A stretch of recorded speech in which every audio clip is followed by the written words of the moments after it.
Welcome back to Fire Emblem Echoes.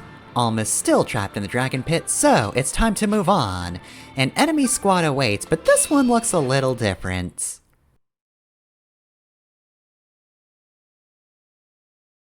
I parsed that card completely wrong. I thought these swamps were called Duma Battle. Ah yeah, the Duma Battle swamps. This should be the Battle of the Duma Swamps, not the swamps of Duma Battle. This is the swamp specifically where you fight Duma. These are the swamps that commemorate a Duma battle from years ago. We made these swamps to commemorate it. Well, alright, if you say so.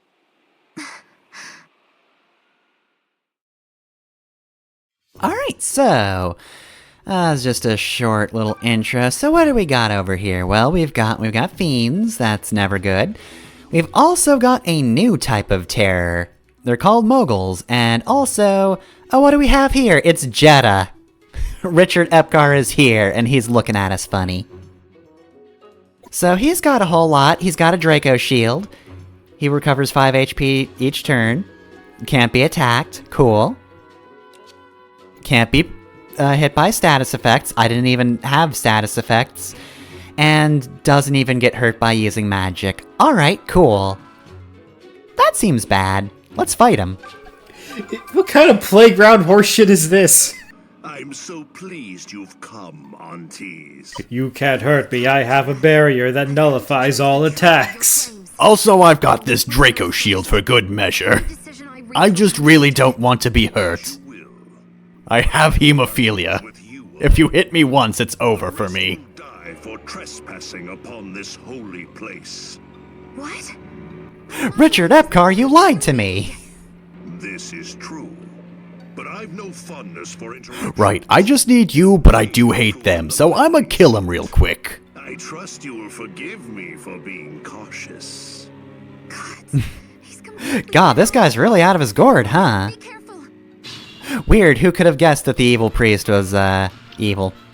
Alright, so before we begin proper, let's shoot him with Sonia, because she seems to really want to attack him for some reason.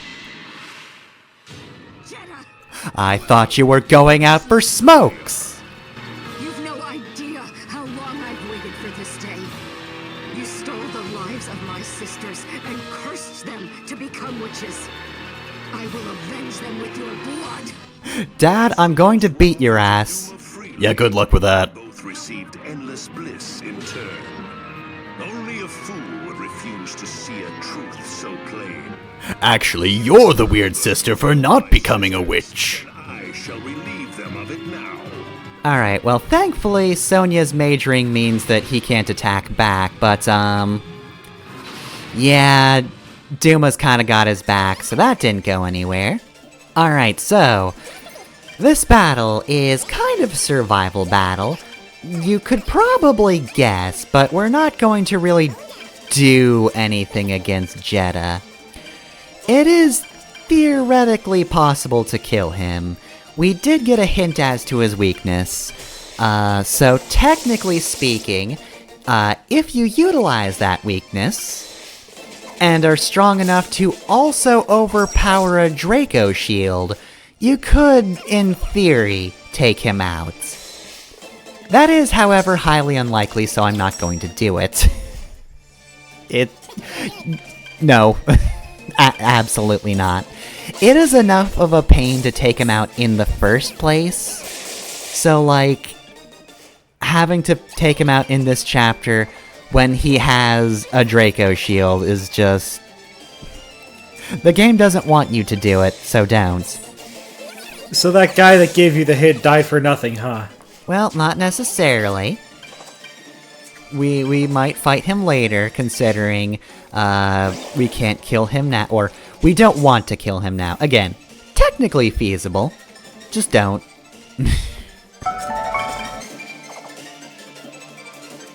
So like I said before, this battle is, if anything, more of an introduction to this enemy type, the Moguls.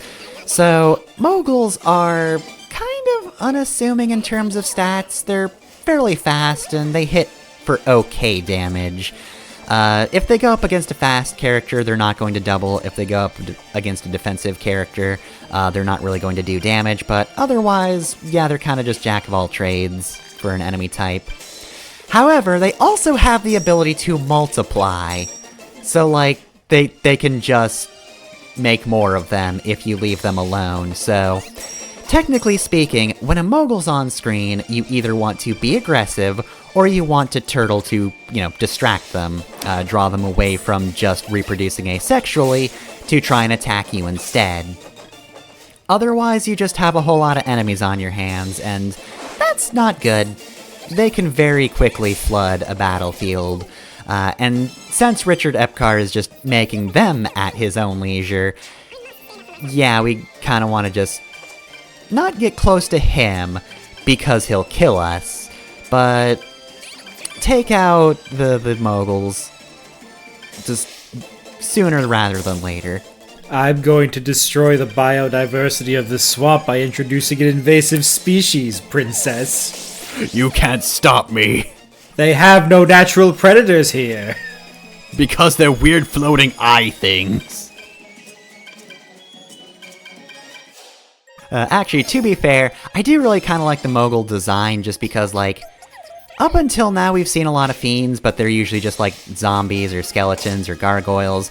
These are just weird otherworldly eye creatures. They're just awful. It's very good now that we're going towards the end game that we just get to the really freaky shit. They're just legally distinct from beholders from D&D. Mm-hmm. Completely different. What are you talking about? Also, the other bad thing about the Moguls is that their name reminds me of that one Dreamcast game. I'm picturing Floigan Brothers, but instead of Moigul Floigan, it's just one of the Moiguls from this game. Give me skin, brother!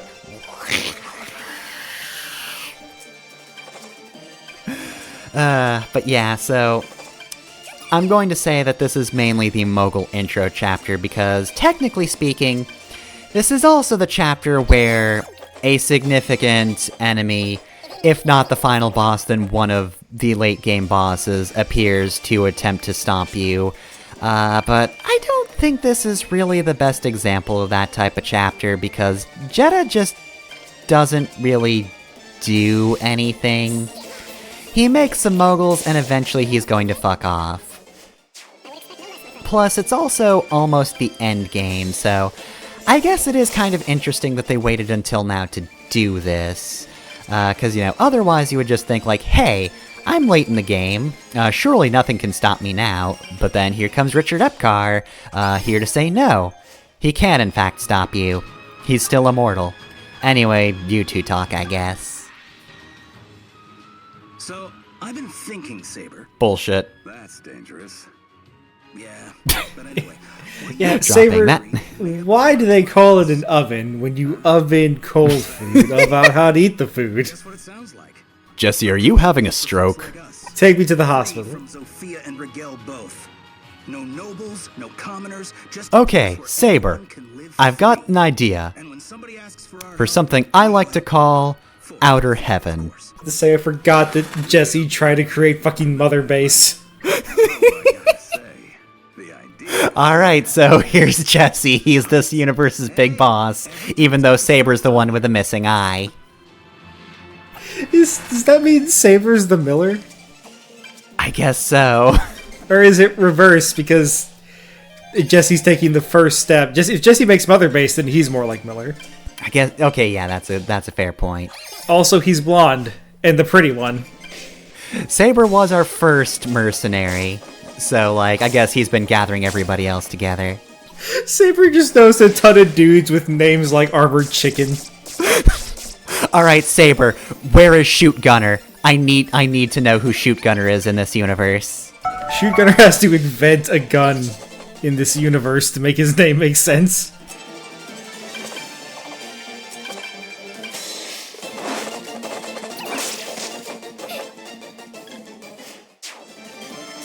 Anyway, though, yeah, I wish I hadn't set up, or I wish this weren't the mid-quel between Shadow Dragon and New Mystery, because technically speaking, that means I only have one example to pull from in terms of chapters where a boss character comes up to try to stomp you. But I do like the one in Shadow Dragon more. Garnif isn't the most threatening force. Mostly you get to that chapter, and then you kite him around with a Pegasus Knight that's not Paula, and you're fine. But still, it happens earlier, and I think Garnif is just generally more threatening than Jedha is. It just sucks that, like, every example that I think is really good from the series is one that happens later, though. Trust me, one more game, and we're gonna have a really cool chapter where the Empire tries to kick our ass. I got a bad example from a normal JRPG for a certain definition of normal. In Eternal Sonata, the JRPG based around the life of Frédéric Chopin, there is an unwinnable boss fight that takes place in a heavy downpour because Chopin almost died of malaria that he got during a torrential rain. Which would be fine, except there is an unskippable, like, 10-minute cutscene that's just silence and text on stock images explaining how Chopin almost died in a rainstorm. And then you fight a boss in a rainstorm that you can't win. And it's like, that would have been cool if you didn't explain it, jackass. I stopped playing after that. I think I paid... No, I definitely didn't pay full price. I got that used. But I bought that game and just went, you know what? I'm never touching this again. This sucks. Nah, I'm good.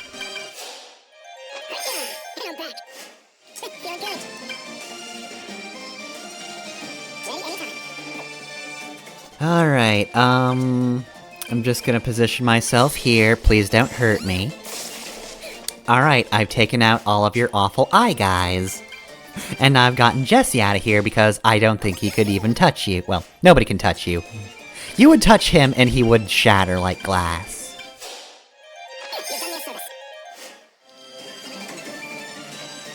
Alright, now what? I feel we're at a standstill. Get yourself in a real who will bell the cat situation. Ow.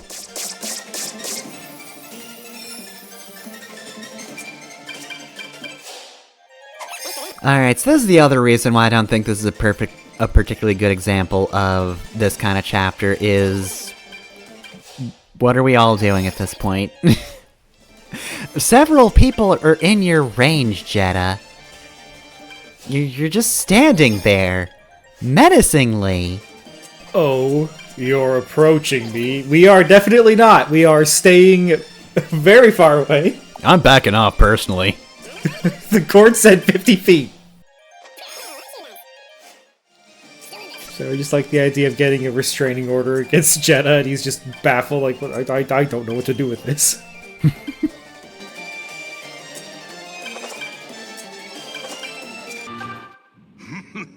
Your struggling is most precious. You're all running away. Your meager little lives. Alright, I've successfully bullied all of you. This is a victory for me. At its pinnacle. By the way, Olm's in a dragon pit, nerds. Better come to my base if you want to rescue him. Bye! Everything's coming up, Jedha. I serve to be a minor inconvenience for an entire map. That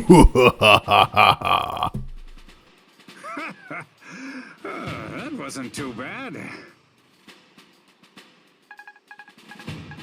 Alright, and good going, everyone. You almost got that level up, Sonya. Almost. If you had just successfully killed your dad, you would have had it. I'm so sorry. I never thought it would play out that way. I never thought he would try to kill What us. in the name of hell just happened here? You know that dog Jedha? That dogs are not allowed to say bitch in this game. I can't say. I know that's not what you want to hear, but I know I'm being evasive, but what if I just keep being evasive? Full of secrets from the Dodging all these questions, they ought to call me Neo. your reasons. But I thought you'd at least give me a little bit of trust at this point. I thought you trusted us. Well, yes, I trust you, but also, I know you'll try to stop me from doing stupid things, so I can't really argue. That's If I bring anything up now, right now then that's just going to be trouble for me and my bad ideas. And it's imperative that I speak with her. Once I do that, I swear I'll tell you everything. Until then, I have to ask that you place your trust in Okay, me one more look. time. Okay, he tried to kill us, but even if I didn't have a bargain with him, he would have tried to do that anyway. Got it? And he's going to keep trying to kill us as we go up his tower. So really, this is just business as usual, but now you have to be worried for what happens at the end. Alright, well, that was the calm before the storm. Next time, doom a tower. 15.5 minutes was a mercy.